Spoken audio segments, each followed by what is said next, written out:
And this afternoon we are live from the Man at War Gallery in the Manx Museum in Douglas. If you haven't been down here yet, you probably won't have because it's fairly new.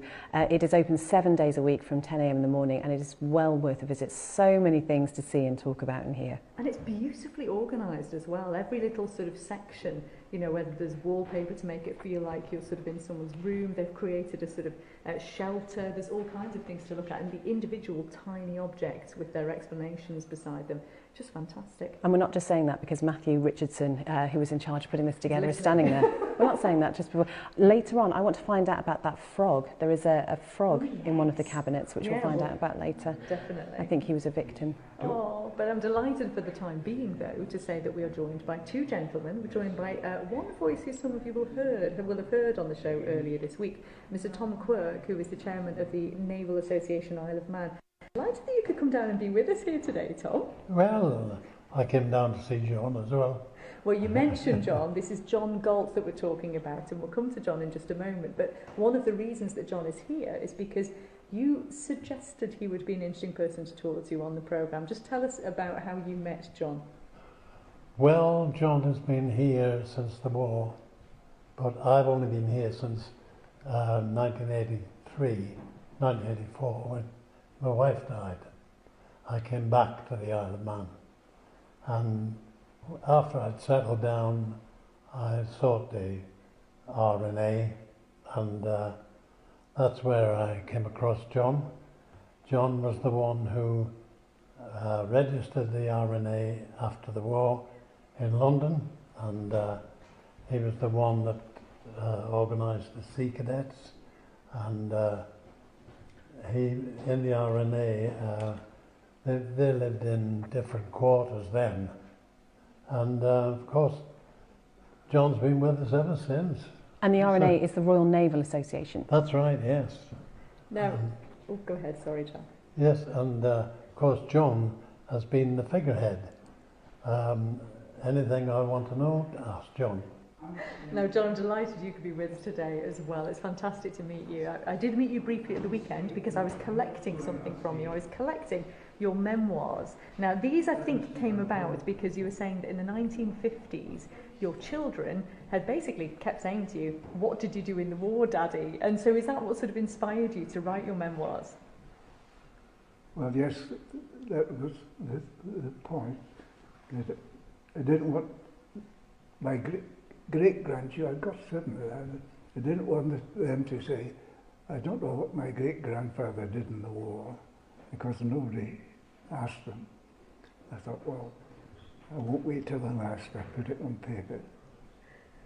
And we'll come to your stories in just a moment's time, but as Tom was just saying there, although you clearly have a Scottish accent, you actually started your career in the war on the Isle of Man, didn't you? Yes, I came over in March 1940 because the Navy trained their boys, as we were, in Portsmouth, Ipswich, Glasgow, well, Edinburgh, but because the Royal Oak was sunk in the harbour at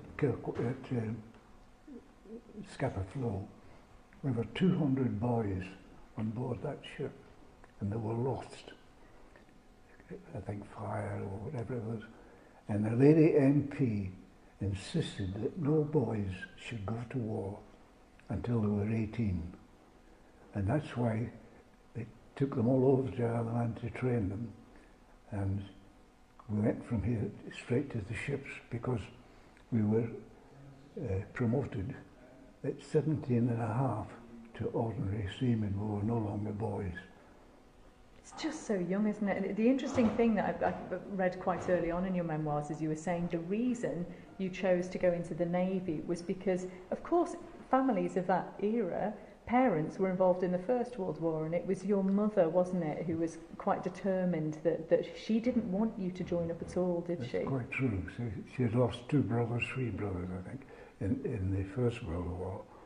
And I always wanted to go to sea anyway. I was hoping to go in the Merchant Navy, and my sponsor for a cadetship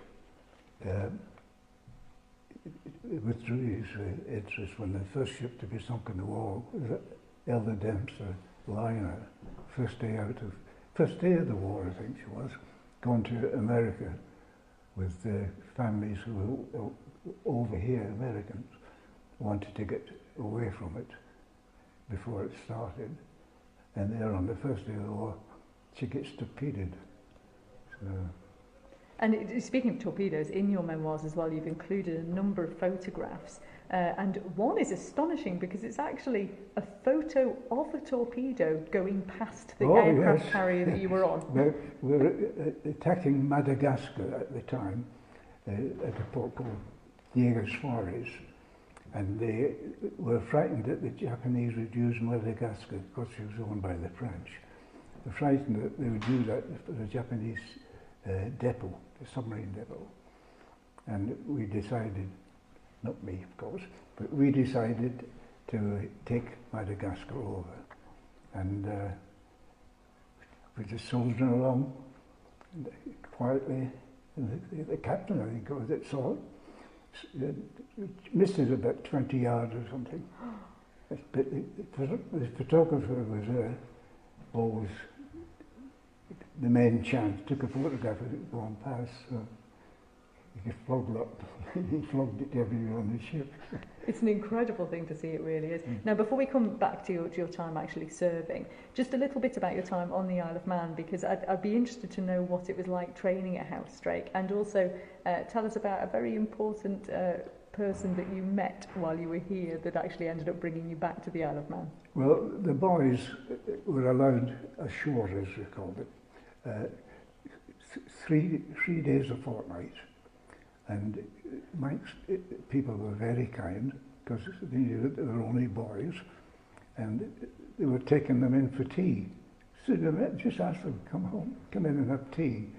And these two girls said to the three of us, come home for tea.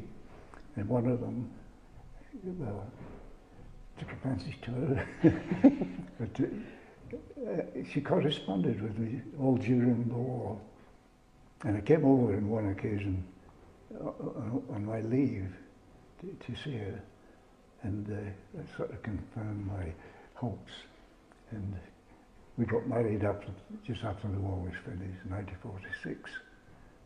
And I was invalided out of the Navy in 1948, and I thought I'd get a job somewhere in Ireland. In fact, I was offered a job in the post office, which I took and stuck with them for 35 years. Which is so perfect, because he was a telegraphist, and so it's that sort of continuation of communications and sending messages, isn't it, John? Same job, yeah, different colour.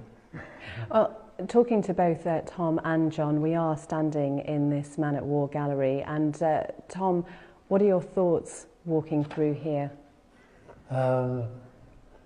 Well, how difficult it was before we came. John was in that era, and we were just discussing about flying, and before the Royal Air Force was formed in 1918, John was on ships that aircraft landed on, and there was the Royal Flying Corps, and of course I got a lot of pictures of John, a book full actually, which I haven't done anything with yet, but they're very interesting because the Navy was flying for the First World War and not the RAF. Gosh, you just can't even begin to imagine. And John, I imagine for you, walking through this gallery, which has been so beautifully put together, it must stir up lots of memories. I'm sorry? Lots of memories for you standing in this gallery. Oh, it's lovely actually. I was, apart from this Army and Navy one, I was in with my daughter last week, going around old Douglas things, machines that the girls, my daughter particularly, was putting pennies in and never getting anything back.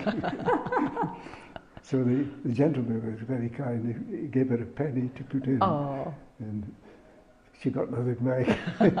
That's the entertainment exhibition, which is not so far away from here. For the moment, Tom, John, thank you so much. This is Women's Day, live from the Manx Museum.